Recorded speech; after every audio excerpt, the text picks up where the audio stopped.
Olá meus amigos, eu sou o Marcos e bem-vindos a mais um A Lógica de Tudo, o programa que destrincha filmes em busca de lógica ou a falta dela. E no episódio de hoje a gente vai continuar a nossa jornada pela franquia Halloween com Halloween 2, O Pesadelo Continua, lançado em 1981. Depois do enorme sucesso de bilheteria e crítica que o primeiro filme teve, o produtor Irving Abrams logo pediu que uma sequência fosse feita. O John Carpenter e a Deborah Hill voltam para roteirizar esse filme, que serviria ali como um ponto final para a história do Michael Myers. Isso porque o plano era que essa franquia se tornasse antológica, ou seja, filmes desconectados ali um do outro, que contariam novas histórias com diferentes idealizadores. O Carpenter não quis se envolver na direção, argumentando que ele não queria dirigir o mesmo filme de novo, então eles chamaram o iniciante Rick Rosenthal para comandar a barca. Halloween 2 se passa meros minutos depois do primeiro filme. O Michael tá solto em Haddonfield em busca de matar a única pessoa que conseguiu escapar da lista dele, que é a Laurie. E em paralelo a isso, a gente tem o nosso velho surdo e cego preferido, o Loomis, caçando o Michael também e descobrindo alguns segredos sobre o passado do assassino. A maioria dos atores do filme original retornam aqui, com exceção do Michael, que aqui é interpretado pelo Dick Warlock, substituindo o Nick Castle do primeiro filme.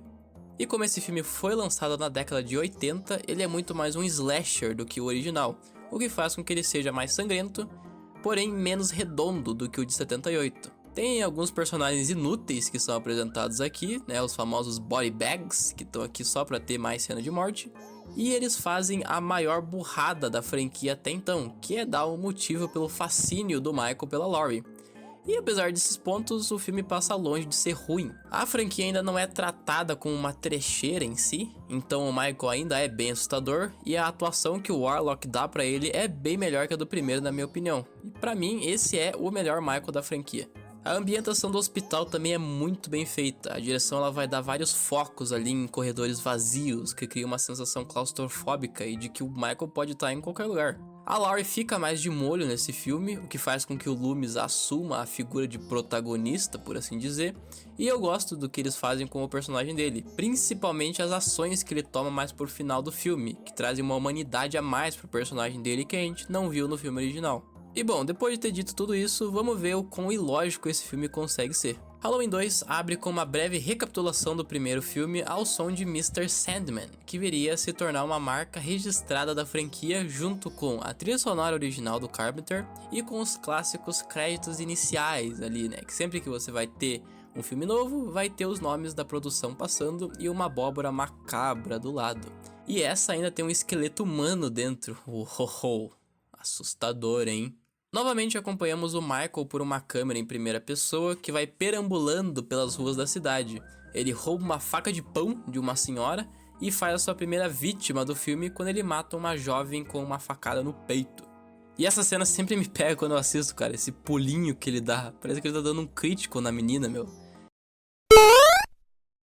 E o melhor de tudo é que o lugar de onde ele pula para atacar ela é um espaço minúsculo e ela olha para onde ele tá antes de ser morta e não vê nada. Ou seja, a gente tem mais um caso de cegueira em Haddonfield. Só que esse é realmente inacreditável, vai perder aí 5 pontos. Voltando para Laurie, ela é levada por alguns enfermeiros até o hospital da cidade. Inclusive um dos socorristas é o Jimmy, que vai ser construído aí no filme para ser o par romântico dela. Só que na real ele é bem inútil e a gente só vai voltar a falar dele lá no final depois de uma burrada que ele vai fazer. Então podem esquecer dele por enquanto. Em um outro lugar, o Loomis está à procura do Michael junto com o xerife. E aqui tem um momento que o filme aborda muito brevemente a paranoia que o Michael causa nas pessoas. Que é quando eles supostamente encontram um assassino e um outro policial atropela ele. O Loomis fica naquele pensamento, né? Poxa, será que era o assassino mesmo ou não? E além da dúvida que essa cena causa, ela também é muito famosa na internet por ter uma explosão sem sentido nenhum. Um carro colidindo com uma van não explode assim não, gente. Que eu saiba, o Michael Myers não carrega gasolina nos bolsos do macacão não, vai perder 10 pontos. Depois de um tempo, os corpos dos amigos da Laurie são encontrados na outra casa e o xerife fica muito sentido, visto que a Annie era a filha dele. Então é nesse momento que ele sai do filme. E é também quando o Fofocalizando de Haddonfield começa a noticiar os eventos do filme anterior. E aí durante a reportagem o Léo Dias revela ao vivo o hospital que a Laurie foi levada. E quem ouve essa notícia, é claro, é o Michael Myers, que não foi atropelado naquela cena e segue rumo ao hospital para terminar o serviço que ele começou. Com a ida do assassino ao hospital, o filme troca as tomadas mais abertas do exterior para o ambiente mais fechado do hospital. E é durante esses momentos que eu acho que o Rosenthal brilha em emular o suspense que o Carpenter criava no primeiro filme. A atuação do Warlock como Michael também ajuda bastante, o andar dele é mais robótico, como se ele fosse uma máquina que tá ali com o único objetivo de matar Laurie e que nada no caminho dele vai parar ele. Dentro do hospital, a gente conhece a galera do turno da noite, que consiste ali em meia dúzia de gato pingado, que é bem real se você parar pra pensar, né? Você espera que um hospital tenha pelo menos ali mais de um doutor de plantão, ou que a segurança fosse maior, mas não é o que acontece. Porém, isso tudo tem uma explicação. O diretor disse que a falta de funcionários em um hospital no turno da noite foi algo que ele e a esposa dele vivenciaram. Lógico que possivelmente não eram tão poucos funcionários como no filme, mas tem uma lógica mínima por trás disso mesmo assim. Depois de martelar o segurança do local na cabeça, o assassino segue para dentro do hospital, onde a gente pacientemente espera o Michael fazer a próxima vítima. Esse definitivamente é o momento mais slasher do filme, e isso tudo graças ao Carpenter. O que acontece é que quando o Rosenthal foi chamado para dirigir, ele queria fazer o Halloween 1 tudo de novo. Então ia ter menos sangue, o suspense pela figura do Michael ia sendo construído aos poucos, e por aí vai. Só que aí o Carpenter olhou pro Rosenthal e falou: irmão, o mundo já viu 2 filmes do Sexta-feira 13, um slasher de um mineiro que mata casais, um maníaco, um trem do terror, o filme de terror com uma das melhores adaptações de título da história, que é o Pague para Entrar, Reze para Sair, e mais uns 500 outros filmes de terror. Se tu for fazer o que a gente fez em 78, não vai dar dinheiro, irmão. Tem que pensar na bufunfa, pô. Então o Carpenter foi lá e botou umas cenas extras de gore no filme pra combinar com o que a galera tava vendo na época. O Rosenthal ficou meio brabo com isso e, pra se redimir, ele voltou pra franquia pra fazer o 6º filme sem ter interrupções de ninguém. E bom, quando a gente chegar nesse filme, vocês que me digam quem tava certo nessa história. Voltando pro filme, depois de fazer uma limpa no hospital, em mortes bem lógicas até, o Michael finalmente encontra a Laurie, que consegue fugir dele ali por um determinado período de tempo. Enquanto isso, o Loomis e um policial descobrem que o Michael invadiu uma escola e escreveu um nome estranho ali num quadro. O Loomis dá uma de professor roteiro nessa hora e explica que o nome tem relação com um ritual druida realizado no Halloween envolvendo sacrifícios de animais em troca de previsões do futuro e coisa assim. Esse plot vai voltar nos próximos filmes de maneiras mais explícitas e importantes, só que no momento o que é importante é que junto dessa palavra, o Michael deixou um desenho macabro com a faca de pão cravada em cima do desenho de uma garotinha. E bom, se você tem o mínimo de QI, você já deve ter ligado ali as pontas, mas se você não pegou ainda, fica tranquilo, porque a enfermeira lá do primeiro filme chega no local e informa pro Loomis que depois da fuga do Michael do sanatório, alguns documentos confidenciais foram revelados, e em um deles tem a revelação de que Laurie Strode é a irmã perdida de Michael Myers. O que acontece é que depois da morte da Judith no primeiro filme, os pais do Michael morreram e a Laurie, que já tinha 2 anos na época, acabou sendo adotada pelos Strodes. Por conta dos atos feitos pelo Michael, a conexão entre ele e a Laurie foram ocultadas por motivos de segurança. Depois dessa revelação, o Loomis, a enfermeira Marion e o policial vão até o hospital para salvar a Laurie. What do you fellas usually do? Fire a warning shot, right? Os motivos reais desse plot twist são de que o Carpenter queria explicar o porquê do Michael ficar obcecado pela Laurie, e a maneira que ele achou foi falar que ele quer matar a irmã dele, de novo. A maioria das pessoas não curte muito esse artifício, por ele acabar com boa parte do mistério do Michael, e o fato do Carpenter ter escrito esse roteiro à base de 6 latinhas de Budweiser por dia talvez seja um motivo por essa decisão. Não à toa que a trilogia mais recente da franquia trata essa ideia como apenas uma lenda urbana, meio que deixando ela descanteada. De volta ao hospital, a Laurie é encontrada por uma das enfermeiras, porém antes que ela possa ajudar, ela é esfaqueada pelo Michael com um bisturi, que talvez seja a arma menos ameaçadora que ele vai usar na franquia. E vocês não vão acreditar, mas a gente tem mais um caso de cegueira em Haddonfield.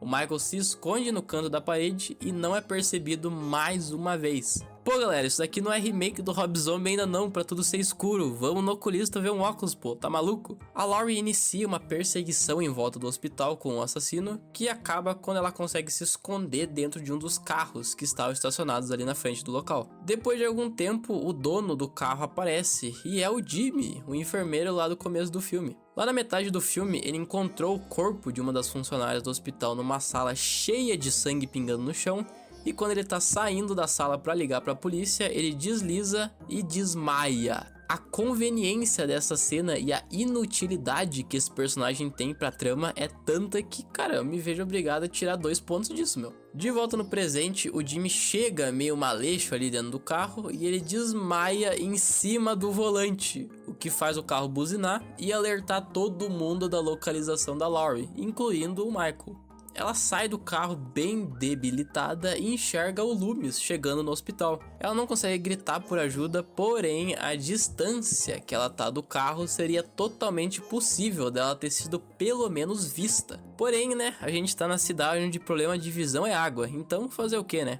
O Michael aparece de novo e aí a adrenalina da Laurie fica mais alta, então ela consegue se levantar e correr pra dentro do hospital, onde ela se reúne com o resto da galera. O Michael vai atrás dela e passa pela porta de vidro do hospital numa cena iradíssima.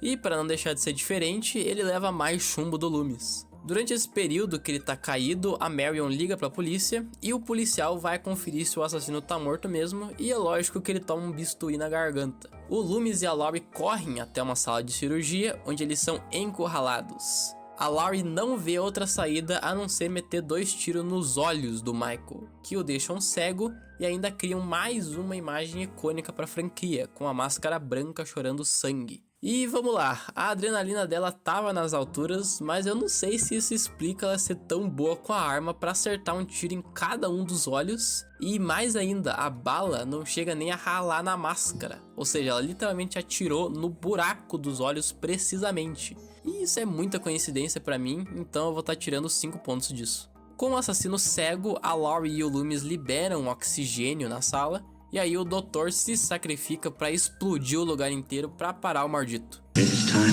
Michael. O Michael ainda consegue dar alguns passos no meio do fogo antes dele cair no chão, aparentemente morto. E bom, é lógico que os dois não morreram na explosão, como a gente vai ver nos próximos filmes, mas como a ideia era encerrar a história deles aqui, o retorno deles nos próximos filmes é feito mais como um retcon do que como algo planejado. Então até lá eles tecnicamente estão mortos. O filme então encerra com a Laurie sendo levada para um hospital com mais de 6 funcionários trabalhando de preferência. E bom, pro nosso sentidômetro do filme, Halloween 2, o pesadelo continua, perdeu 29 pontos de lógica, sendo 4 pontos de ilogicidade simples, 15 pontos de ilogicidade moderada e 10 pontos de ilogicidade extrema, fechando em 71 pontos de lógica. Apesar de ser um pouquinho mais lógico que o primeiro filme, ele ainda cai na mesma categoria do anterior, ou seja, ele é aceitavelmente ilógico. E bom, foi isso, meus amigos, eu espero que vocês tenham gostado desse vídeo. Se vocês gostaram, clica no gostei, se inscreve no canal e compartilha o vídeo nas redes sociais para que mais pessoas conheçam o trabalho aqui do canal. Também não vou deixar de pedir para vocês comentarem sugestões para os próximos vídeos, no que vocês concordam comigo, no que vocês não concordam. E aproveita e segue o canal nas redes sociais, os links estão todos aí na descrição. E até o próximo vídeo, onde a gente não vai ter Michael Myers, mas vai ter umas maluquices envolvendo máscara amaldiçoada e mais uma porrada de coisa estranha. Um abraço e até mais!